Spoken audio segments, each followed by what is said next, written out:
ரோமர்கள் நிருபம் 8வது அதிகாரம் 5 9 வரை உள்ள வசனங்களை வாசியுங்கள். அன்றி மாம்சத்தின்படி நடக்கிறவர்கள் மாம்சத்துக்குரியவைகளை சிந்திக்கிறார்கள், ஆவியின்படி நடக்கிறவர்கள் ஆவிக்குரியவைகளை சிந்திக்கிறார்கள்.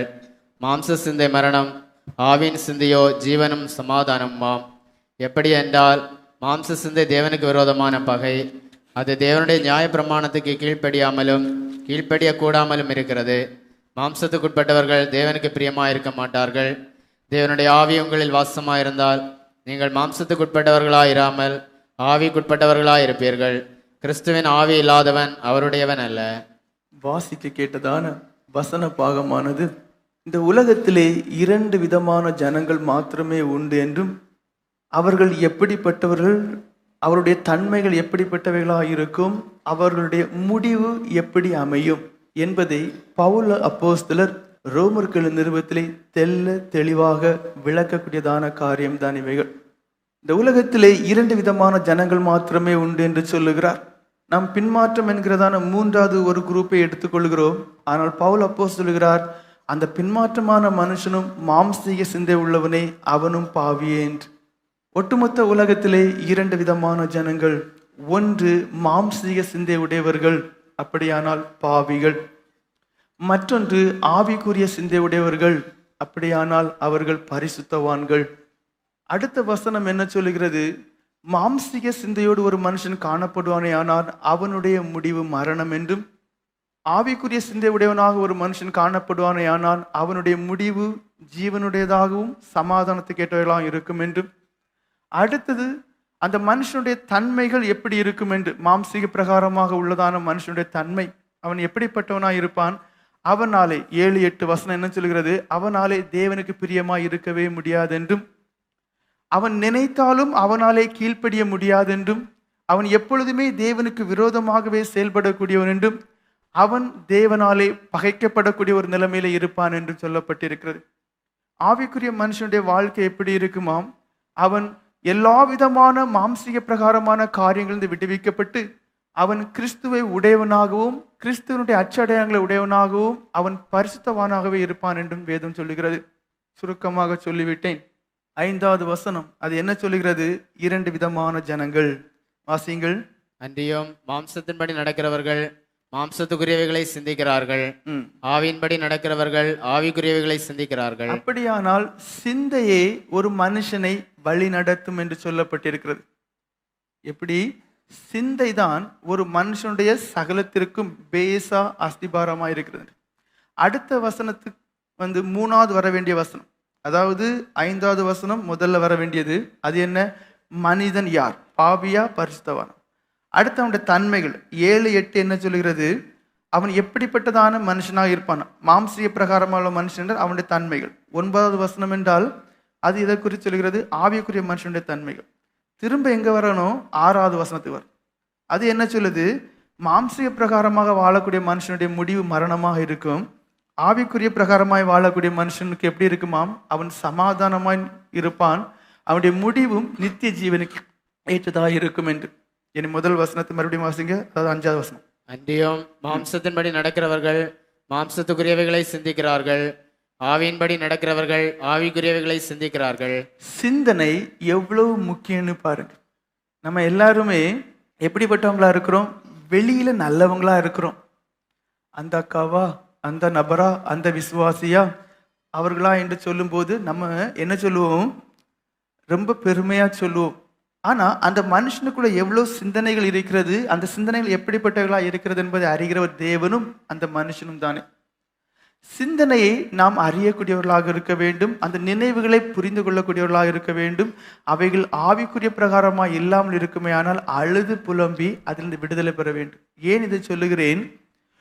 எதை அதிகமாக நீங்கள் சிந்திக்கிறீர்களோ, அல்லது எவைகளை நீங்கள் அதிகமாய் சிந்திக்கிறீர்களோ, அல்லது எவைகள் உங்களை அறியாமலும் அறிந்தும் உங்களுக்குள்ளே சிந்தையாக நிலைத்திருக்கிறதோ, என்னால முடியல, எனக்கு இந்த சிந்தனை தான் வந்துட்டே இருக்கு, என்னால முடியல, இதுதான் எனக்குள்ள வந்துட்டே இருக்கு, அப்படி எவைகளை குறித்து நீங்கள் சொல்லுகிறீர்களோ அவைகள் உங்களை ஆட்கொள்ளும், அவைகள் உங்களை வழி நடத்தும்.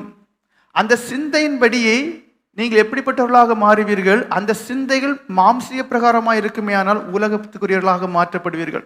அந்த சிந்தைகள் பரிசுத்தமானவர்களாக இருக்குமேயானால் நீங்கள் பரிசுத்தமாக இருப்பீர்கள்.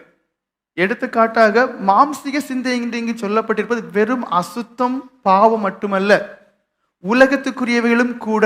பொருளாசை, பண ஆசை, பெயர், என் பெயர் உலகெங்கும் பரவணும், புகழ், இப்படிப்பட்டதான அழிந்து போகக்கூடிய இந்த உலகத்துக்குரிய இச்சைக்குரிய சகலமும் இவை எல்லாமே மாம்சீக சிந்தையுடையது. அப்ப இப்படிப்பட்டதான எண்ணம், பணம் சேர்க்கணும், பணம் சேர்க்கணும், பணம் சேர்க்கணும், இல்ல அந்த கார் வாங்கணும், இந்த பொருள் வாங்கணும், இல்ல சிலருக்கு எப்பவுமே கெட்ட எண்ணங்கள், அசுத்த எண்ணங்கள், இச்சைக்குரிய எண்ணங்கள், இப்படிப்பட்டதான எண்ணங்கள் ஒரு மனுஷனை நெருக்குமே ஆனால் அவன் மாம்சீக சிந்தை உடையவன்.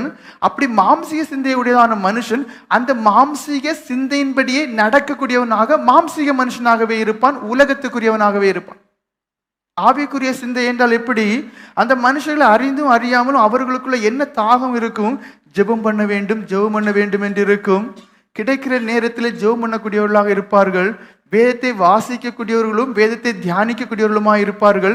தேவனுடைய பாடுகளை தியானிக்கக்கூடியவர்களாக இருப்பார்கள். பரலோகத்தை குறித்து ஒரு வாஞ்சை இருக்கும். மற்ற ஜனங்களை குறித்து ஐயோ அழிந்து போகிறார்களே, ஐயோ நஷ்டப்பட்டு போகிறார்களே என்று சொல்லி மற்ற ஜனங்களை குறித்ததான ஒரு ஆத்மீக பாரம் இருக்கும், ஆத்ம தாகம் இருக்கும், ஒரு பாரம் இருக்கும். அந்த ஜனங்களுக்காக ஜெபிக்கக்கூடியவர்களாக இருப்பார்கள். பரலோகத்தை வாஞ்சிக்கக்கூடியவர்களாக இருப்பார்கள். இந்த உலகத்திலே அவர்களுக்கு காணப்பட்டாலும், திரும்பவும் சொல்கிறேன், அவர்களுக்கும் பணம் தேவை, பொருள் தேவைதான். ஆனால் உலகத்திலே அவர்களுக்கு காணப்பட்டாலும் தங்களுடைய எண்ணங்களை, ஆசைகளை, விருப்பங்களை அவைகள் மீது நிலையாக வைக்க மாட்டார். ஒரு தேவைக்கு வாங்குவார்கள், ஒரு தேவைக்கு பயன்படுத்துவார்கள், ஒரு தேவைகளுக்கு அவைகளை என்ன செய்வார்கள், தங்களுடையதாக வைத்திருப்பார்கள். ஆனால் எண்ணமும் சிந்தையும் நினைவுகளும் விருப்பங்களும் எப்பொழுதுமே அவைகளின்படியே இருக்காது. அவர்கள் பரலோகத்தை விரும்பக்கூடியவர்களாக இருப்பார்கள், பரலோக வாசிகளாகவே இருப்பார்கள். அவர்கள் இந்த உலகத்திலே காணப்பட்டாலும் இனி வரக்கூடியதான உலகத்தின் மீது அதிகமான நாட்டமுடையவர்களாக இருப்பார். அப்ப 2 விதமான சிந்தையை குறித்து சொன்னேன். நீதிமொழிகளின் புஸ்தகம் 23 அதிகாரம் 7வது வசனம் வாசியுங்கள். அவன் இருதயத்தின் நினைவு எப்படியோ அப்படியே அவன் இருக்கிறான். புசியும் பானம் பண்ணும் என்று அவன் உன்னோடே சொன்னாலும் மறுபடியும் வாசியுங்கள். அவன் இருதயத்தின் நினைவு எப்படியோ அவன் இருதயத்தின் நினைவுகள் எப்படியோ அப்படியே அவன் இருக்கிறான். அப்படின்ற அர்த்தம் என்ன? இருதயத்தில் இருந்தான் சிந்தனைகள் உருவாகும், எண்ணங்கள் உருவாகும். அந்த இருதயம் சுத்தமாக இருக்குமே ஆனால் சுத்தமான எண்ணங்கள், அன்பு நிறைந்த, நீதி நிறைந்த, பரிசுத்தம் நிறைந்த ஆவிக்குரியவங்களுடைய சிந்தனை எப்படி இருக்கும்? ஆவிக்குரியவங்களுடைய சிந்தனை எப்படி இருக்கும்? அதிலே நீதியாய் வாழ வேண்டும், பரிசுத்தமாய் வாழ வேண்டும், தாழ்மையாய் வாழ வேண்டும், அன்பை இந்த உலகத்தில் காண்பிக்க வேண்டும் என்று. ஆனால் மாம்சீக சிந்தையுடைய மனுஷனுக்கு எப்படி இருக்கும்?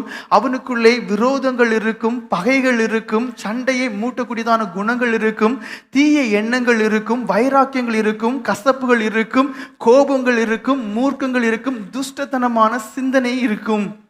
அப்ப இருதயம், அந்த இருதயத்திலிருந்து பிறக்கக்கூடியதான சிந்தனைகள், இவைகளே எப்படி இருக்கிறதோ அவைகளின்படியே அந்த மனுஷனுடைய தன்மைகளும் மாறும் என்று வேதம் சொல்லுகிறது. அதான் நீங்க 5வது வசனம் என்ன சொல்லப்பட்டிருக்கு? மாம்சத்தின்படி நடக்கிறவர்கள் மாம்சத்துக்குரியவர்களை சிந்திக்கிறார்கள். அப்படியானால் மாம்சத்துக்குரியவர்களை சிந்திக்கிறதுனாலே மாம்சத்தின்படி நடக்கிறார்கள். ஆவிக்குரியவர்களை அன்பா இருக்க வேண்டும், பரிசுத்தமாக இருக்க வேண்டும், பூர்ண மனம் திரும்ப அனுபவத்தோடு இருக்க வேண்டும், பாவம் இல்லாத அனுபவத்தோடு இருக்க வேண்டும். எப்படிப்பட்டதான ஆவிக்குரிய சிந்தை உடையவர்கள் ஆவிக்குரியவர்களாகவே நிலை நிற்பார். மத்தேயுவின் சுவிசேஷம் 16வது அதிகாரம் 23வது வசனம் வாசிங்கள். அவரோ திரும்பி பேதுருவை பார்த்து, எனக்கு பின்னாக போ சாத்தானே, நீ எனக்கு இடரலா இருக்கிறாய்.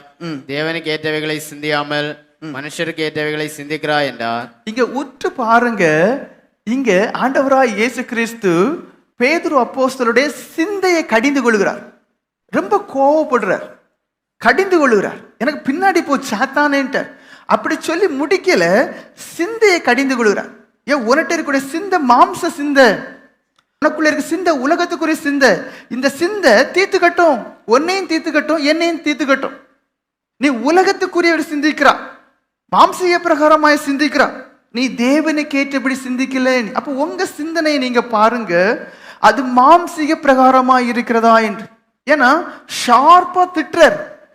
எதை குறித்து திட்டுறாரு? உன் சிந்தை, உன்னுடைய சிந்தனை சரியில்லைங்கிறார். ஏன்? அவருக்கு தெரியும் சிந்தனை தான் செயலாக வெளிவரும். நம்முடைய சிந்தனையை கைட் பண்ண தெரியணும். நமக்கு நம்முடைய சிந்தனையை கண்ட்ரோல் பண்ண தெரியணும். நமக்கு நம்ம சிந்தனையை சேனல் பண்ண தெரியணும். அதை அப்படியே வடிவமைச்சு விட தெரியணும். கார் ஓட்டக்கூடியவங்க இருப்பீங்க, இல்லை பைக் ஓட்டக்கூடிய பேர் இருப்பீங்க. கையில் ஸ்டீரிங் இருக்கும், இல்லை அந்த ஹேண்டில் இருக்கும். எப்படி அந்த சிந்தனை நேராக போகணும்னு சொல்லும் போது அது நேராக போகும். அல்லது நம்முடைய கண்களுக்கு முன்பாக நம்முடைய விரோதி ஒருத்தன் கார்லேயோ பைக்லேயோ போனால் உடனே அந்த சிந்தனை என்ன சொல்லும்? அவனுக்கு உன்னோட கெத்தை காட்டு. அது என்ன செய்யும்? ஒரு முறுக்கும். ஒன்று ஓவர்டேக் பண்ணி முன்னே போய் அந்த வண்டி நிற்கும். பின்னாடி வரட்டி அந்த வண்டியை போகவும் விடாது. ஏன்? இவன் மெதுவாக போவான், திடீர்னு பிரேக் அடிப்பான். அப்படி இரிட்டேஷன் பண்ணுவாங்க. அப்போ இந்த செயல்கள் எல்லாமே எதனால வருகிறது? அந்த மனுஷனுடைய சிந்தனையினால. உங்களுடைய சிந்தனை எப்படி இருக்கு? கெட்டதா இருக்கிறதா, தீயதா இருக்கிறதா, தேவனுக்கு பிரியம் இல்லாம இருக்கா? நீங்க பார்க்கணும். ஏன்னா இப்ப என்ன பண்றோம்? ஐயோ விழுந்துட்டேன். இது எல்லாருமே சொல்லக்கூடிய ஒரு காரியமா இருக்கு. ஆனா விழுறதற்கு முக்கியமா இருக்கக்கூடியது உங்களுடைய சிந்தனை. நீங்க விழுறதுக்கு, உங்களுடைய வாழ்க்கையில நீங்க விழுறதுக்கு, உங்களுடைய ஜீவியத்தில் நீங்க விழுறதுக்கு, நான் பின்மாறி போனேன், ஐயோ விழுந்துட்டேன்னு சொல்றீங்களே, இது எல்லாவற்றிற்கும் மிகவும் மிகவும் முக்கியமா இருப்பது உங்களுடைய சிந்தனை.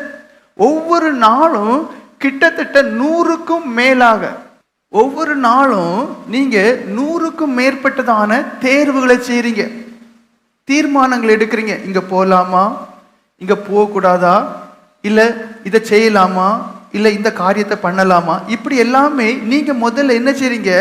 உங்க சிந்தனையில கொண்டு வாரீங்க. உங்க சிந்தனையில கொண்டு வந்துட்டு அதன் பிறகுதான் செய்றீங்க.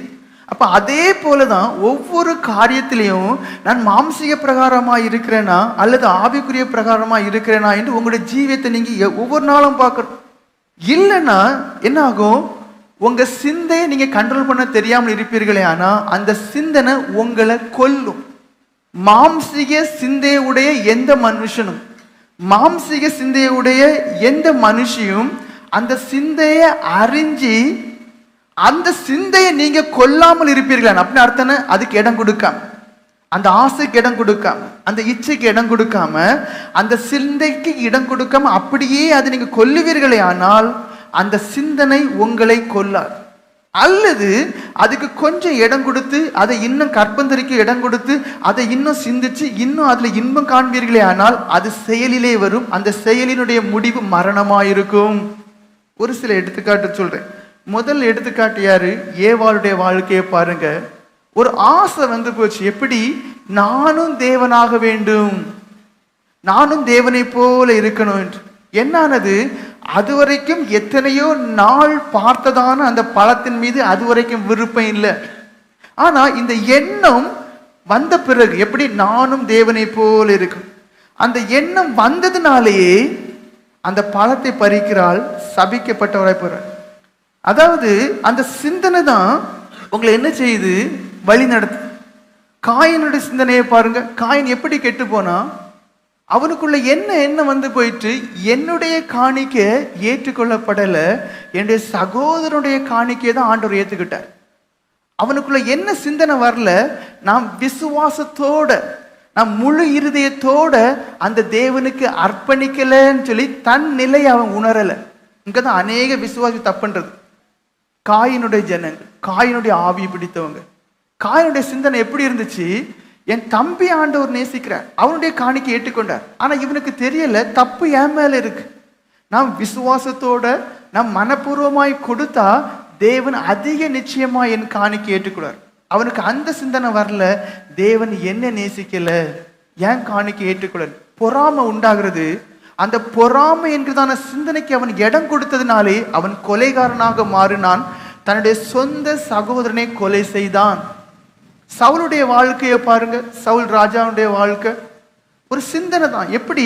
அதுவரைக்கும் தாவீதை மிகவும் நேசித்தான். அதுவரைக்கும் தாவீதை மிகவும் நேசித்த சவுல் ராஜா எப்பொழுது சவுல் கொன்றது 1000, தாவீது கொன்றது 16,000 என்று மக்கள் மத்தியில பேசப்பட்டதோ, தாவீதினுடைய புகழ் அதிகமாக பெருக ஆரம்பித்ததோ, இவன் அதற்கு பிறகு என்ன?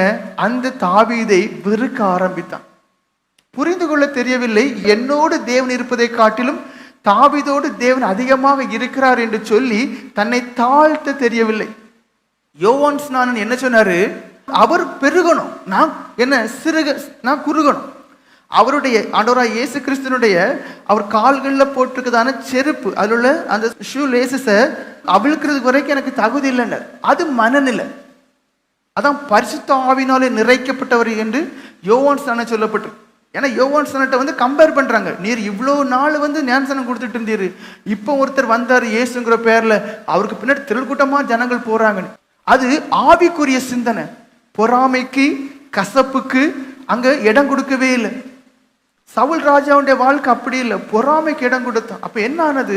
தன்னுடைய வாழ்க்கை முழுவதுமாகவே ஜனங்களை நல்வழியில நடத்த வேண்டும் என்றதான எண்ணம் இல்லை, எப்படியாவது தாவீதை கொல்ல வேண்டும் என்றதான எண்ணம். கடைசி என்ன ஆனது?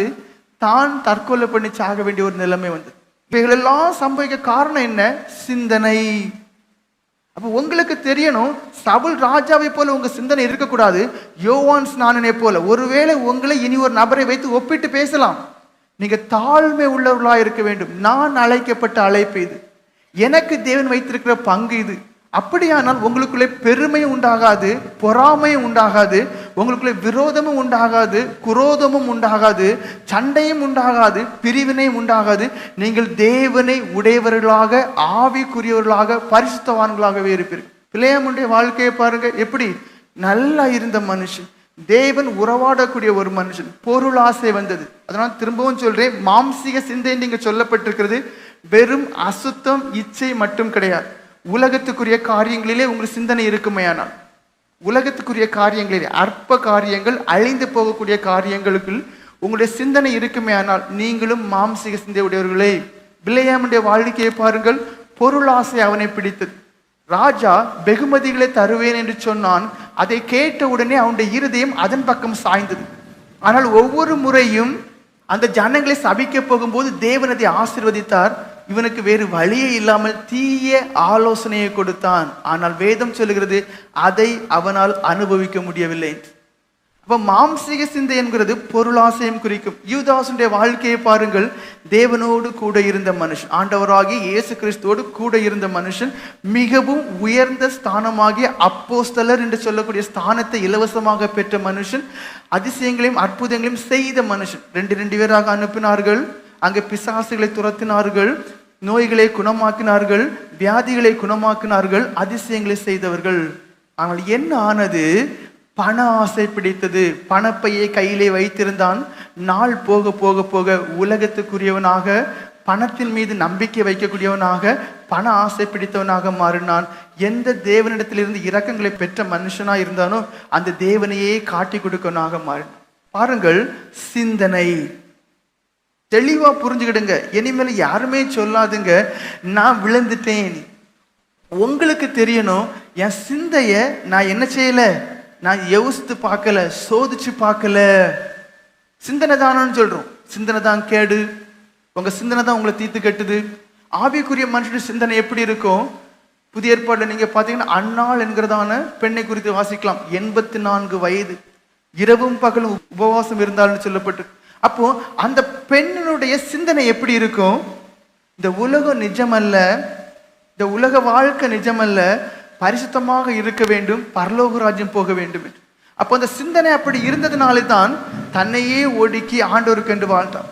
சிமியோன் அதே காலத்திலே வாழ்ந்ததான சிமியோனுங்கிறதான மனுஷனுடைய வாழ்க்கையை பாருங்கள். அவர் ஆவிக்குரியவனாக இருந்தார். அதனால தான் ஆண்டவராக இயேசு கிறிஸ்துவை குழந்தையாக எங்க கொண்டு வந்தாங்க? தேவாலயத்துக்கு கொண்டு வரும்போது, குழந்தையாக தேவாலயத்திற்கு கொண்டு வரும்போது வீட்டிலே அல்லது எங்கேயோ இருந்ததான அந்த சிமியோனுக்கு ஆவியானவர் உணர்த்துகிறார். அந்த மனுஷன் என்ன செய்யறான்? அப்படியே தேவாலயத்துக்கு வருகிறார். ஆவிக்குரியவராக இருக்கிறான். காரணம் என்ன? மெஸ்ஸியாவை காண வேண்டும், மேசியாவை காண வேண்டும் என்றுதான் ஒரே தாகம். அந்த தாகமும் வாஞ்சியும் அதிகமாக அதிகமாக அதிகமாக அந்த மனுஷன் பரிசுத்தவானாகவே தன்னை மாற்றிக் கொள்கிறான். அப்ப நீங்க ஆவிக்குரியவர்களாக இருப்பீர்களே ஆனால், திரும்பவும் சொல்றேன், நீங்கள் ஆவிக்குரியவர்களாக இருப்பீர்களே ஆனால் உங்களுடைய சிந்தை எப்படி இருக்கும்? எப்பொழுது என் தேவன் வானிலே தோன்றுவார், எப்பொழுது நான் அவரை தரிசிக்கலாம், அல்லது ஒருவேளை என்னுடைய உலக வாழ்க்கை முடிந்தாலும் நான் எப்படியாவது அவரோட கூட இருக்க வேண்டும், அதுதான் உங்களுடைய எண்ணமா இருக்கும். பவுல் அப்போஸ்தலனுடைய வாழ்க்கையை பாருங்க. அதுவரைக்கும் பல விதத்துல வாழ்ந்த மனுஷன் கடைசி என்ன சொல்றாரு? சாவு எனக்கு ஆதாயம், சாவை விரும்புறார், கிறிஸ்துவோடு கூட இருக்க விரும்புகிறேன். நிருபத்தில் எழுதிட்டார், அப்படியே எழுதிட்டார். சாக ஆசைப்படுற காரணம் என்ன? அவருக்கு பரலோக ராஜ்யங்கிறது அதிக நிச்சயமான ஒன்று என்பதை விசுவாசித்தார். பரலோக ராஜ்யம் என்கிறது ஒன்று உண்டு என்பதை அதிகமாக விசுவாசித்தார். இறந்த உடனேயே அந்த ஆத்மீகம் பரதேசிலே உட்கார் என்பதை அதிகமாக விசுவாசித்தார். அந்த விசுவாசம் ஆழமாய் இருந்ததுனாலே தன்னையே ஜீவ பலியாக தேவனிடத்தில் ஒப்பு கொடுத்தார். அப்ப நீங்க இல்ல நானும் அந்த பவுல் அப்போஸ்தலர் போல ஆவிக்குரிய சிந்தை உடையவங்க சொல்லுவீர்களே, ஆனால் நீங்க எப்படிப்பட்டவர்களா இருந்திருப்பீங்க, இல்ல எப்படிப்பட்டவங்களா இருப்பீங்க? உங்களுடைய சிந்தனை பரலோகத்துக்குரியதா இருக்கு. மாம்சிய பிரகாரமா இருக்காது, உலக பிரகாரமா இருக்காது. நான் தேவனை சந்திக்கணும், அப்போ பரிசுத்த தேவனை சந்திக்க வேண்டுமே, நான் பரிசுத்தமா இருக்க வேண்டும் என்ற எண்ணம் தான் உங்களை நெருக்கி ஏவும். ஆனா உங்க சிந்தனை நீங்க பாருங்க, உங்க சிந்தனை எங்க இருக்கு? ஒரு சிலருடைய சிந்தனை மாத்திரம் தான் பரிசுத்தமா இருக்கு. அநேகருடைய சிந்தனைகள் எப்படி இருக்கும்? உலகம் உலகம் அசுத்தம் இச்சைக்குரியதா இருக்கு. ஆனா நம்ம என்ன சொல்றோம்? இந்த வெள்ளை துணி போட்டதுனால நானும் பரிசுத்தமானு சொல்றோம். இல்ல, பவுல் அப்போஸ்தலர் தெளிவா சொல்லிட்டார்.